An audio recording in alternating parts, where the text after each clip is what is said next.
महासचिव प्रियंका गांधी वाड्रा ने केंद्र सरकार की टीकाकरण नीति को विफल करार दिया। उन्होंने आरोप लगाया कि नरेंद्र मोदी सरकार की दिशाहीनता के कारण ही टीके का उत्पादन और वितरण दोनों चौपट हो गया।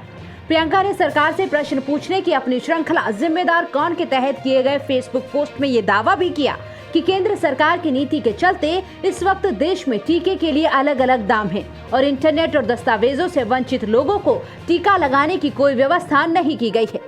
प्रियंका ने कहा कि विशेषज्ञों का मानना है कि ज्यादा से ज्यादा लोगों का और जल्द टीकाकरण कोरोना वायरस को हराने के लिए जरूरी है। जिन देशों ने अपने यहाँ ज्यादा आबादी को टीका लगवाया, उनके यहाँ कोविड-19 महामारी की दूसरी लहर का कम प्रभाव पड़ा। हमारे देश में दूसरी लहर पहली लहर से 320% ज्यादा भयानक साबित हुई। इसके लिए जिम्मेदार कौन है? उन्होंने आरोप लगाया कि भारत के पास चेचक, पोलियो का टीका घर घर पहुंचाने का अनुभव है, लेकिन मोदी सरकार की दिशाहीनता ने कोविड रोधी वैक्सीन के उत्पादन और वितरण दोनों को पूरी तरह चौपट कर दिया।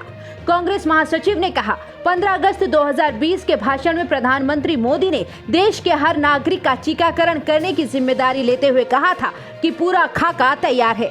लेकिन अप्रैल 2021 में दूसरी लहर की तबाही के दौरान मोदी जी ने सबको वैक्सीन देने की जिम्मेदारी से अपने हाथ खींचते हुए इसका आधा भार राज्य सरकारों पर डाल दिया। प्रियंका के मुताबिक मोदी सरकार की विफल टीकाकरण नीति के चलते अलग अलग दाम पर टीके मिल रहे हैं।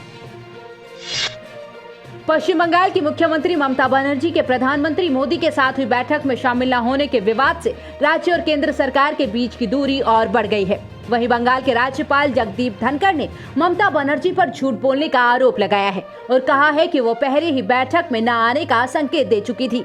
जगदीप धनखड़ ने ट्वीट कर दावा किया कि शुक्रवार को होने वाली बैठक से पहले ही ममता बनर्जी ने उन्हें मैसेज कर दिया था और कहा था कि अगर इस बैठक में शुवेंदु अधिकारी मौजूद होंगे तो वो बैठक का बॉयकॉट कर सकती हैं। राज्यपाल ने ट्वीट कर ममता बनर्जी पर यह भी आरोप लगाया कि लोक सेवा पर अहंकार हावी हो गया है। राज्यपाल ने ट्वीट किया कि मुख्यमंत्री ने 27 मई को रात 11:16 पर संदेश दिया, क्या मैं बात कर सकती हूँ? अत्यंत आवश्यक है। इसके अलावा उन्होंने एक और ट्वीट कर लिखा कि इसके बाद ममता ने फोन पर संकेत दिया कि अगर विधायक शुवेंदु अधिकारी प्रधानमंत्री की चक्रवात या संबंधी समीक्षा बैठक में शामिल होंगे तो वो और अन्य अधिकारी इसका बहिष्कार करेंगे। मुख्यमंत्री ने कहा कि उन्होंने बैठक में इसीलिए भाग नहीं लिया क्योंकि प्रधानमंत्री मुख्यमंत्री की बैठक में भाजपा के किसी विधायक के उपस्थित होने का कोई मतलब नहीं है। कोरोना महामारी के दौरान वैक्सीन की कमी के बीच स्पुतनिक वी की 30 लाख डोज भारत पहुंच गई हैं। इस दौरान GMR हैदराबाद एयर कार्गो ने स्पुतनिक वी कोविड-19 टीकों की बड़ी खेप संभाली। 56.6 टन वैक्सीन शिपमेंट भारत में लाए जाने वाला अब तक का ये सबसे बड़ा इम्पोर्टेड शिपमेंट है। वैक्सीन के भारत पहुंचने पर अब देश को कोरोना से लड़ने में और ताकत मिलेगी।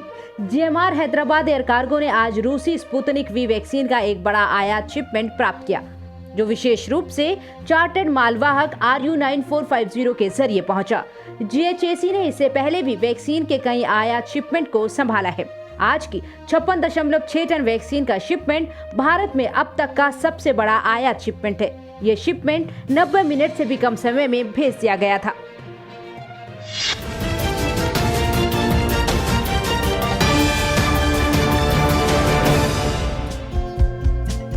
हमारे चैनल को लाइक, शेयर और सब्सक्राइब जरूर करें और नई अपडेट्स के लिए बेल आइकन दबाना ना भूलें।